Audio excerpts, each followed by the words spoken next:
Hello everybody! So this is going to mark video 4 for my BEA series this year.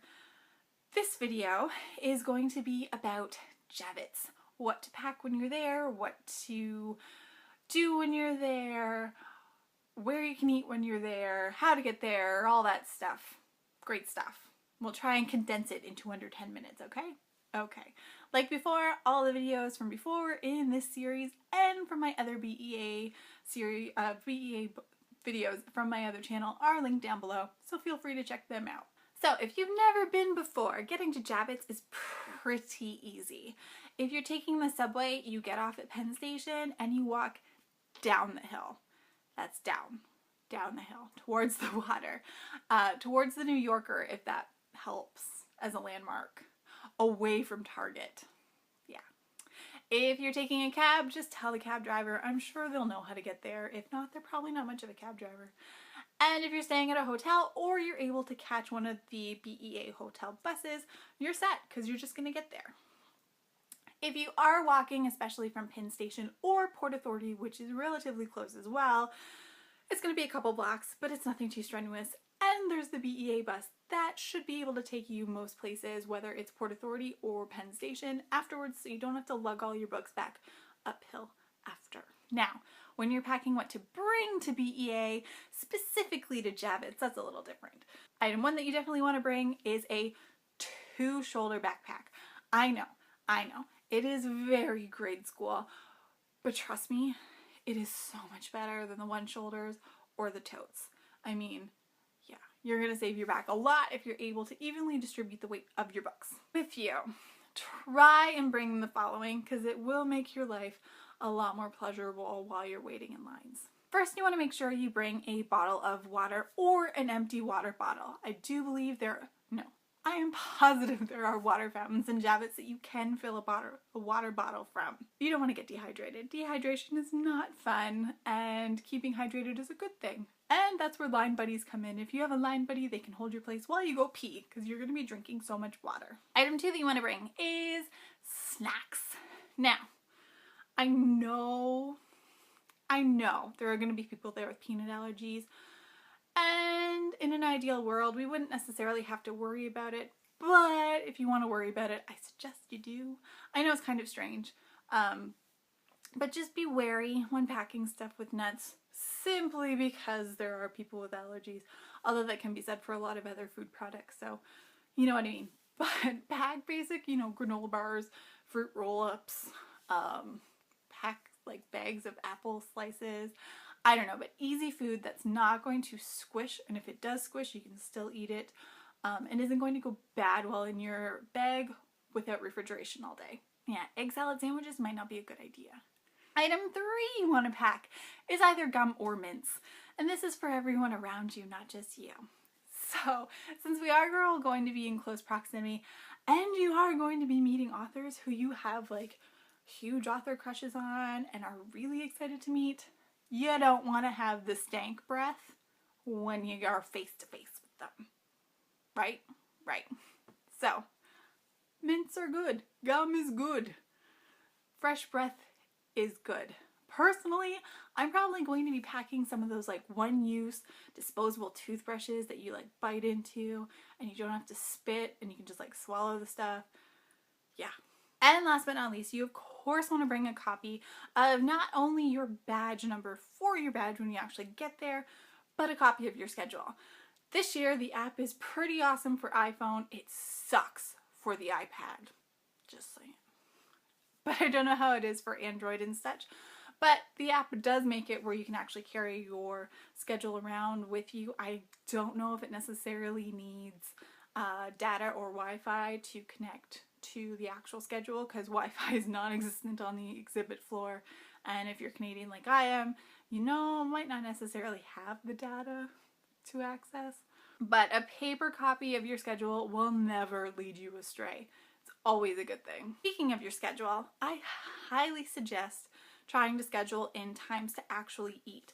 Whether this is going to be while you're waiting an hour in line for someone, or if you're actually able to go down to the cafeteria for as little as 20 minutes, it's going to make the biggest difference.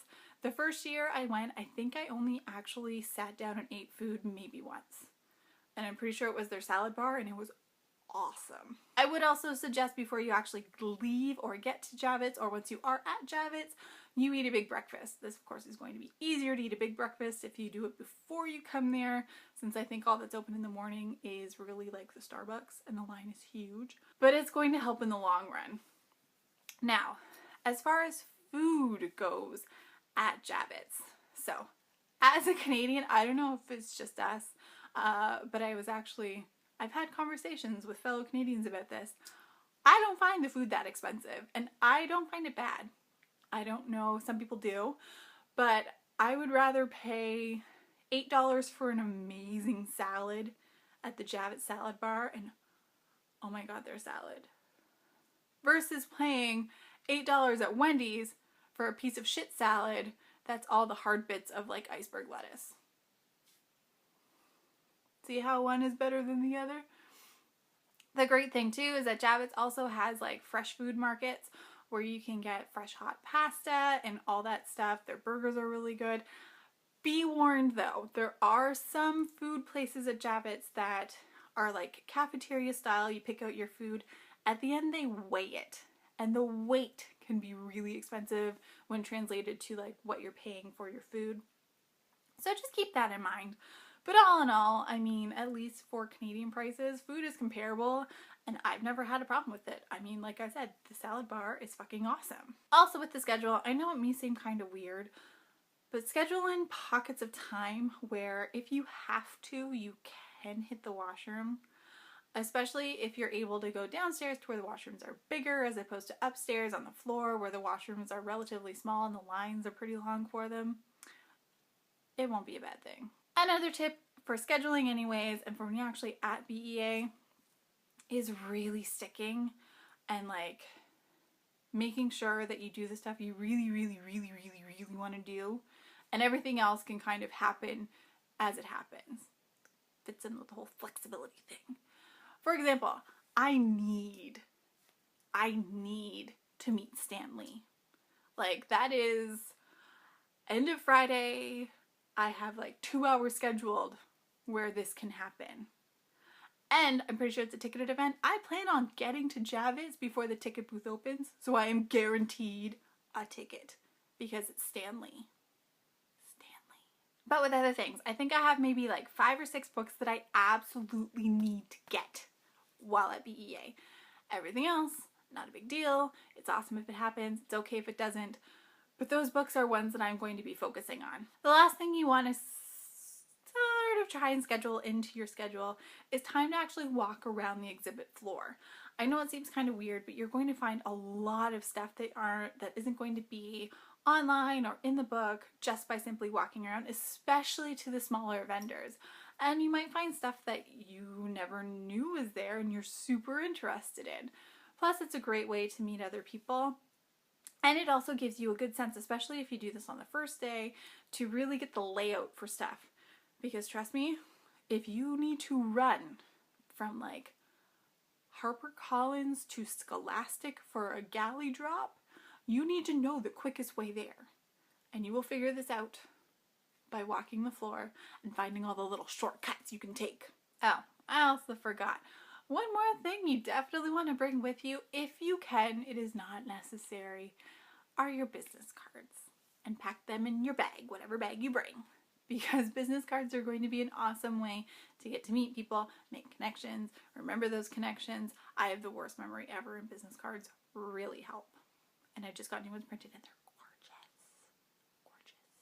So that's it for this video. I know it's kind of mishmashed together, but yeah, I stuck to my points pretty well, if I do say so myself. So, like I've said before, if you're going, let me go, because chances are we'll run into each other. It's not that big. And until next time, guys, stay tuned. I do have at least 1 or 2 videos still coming up about BEA. And yeah, see you then. Happy reading.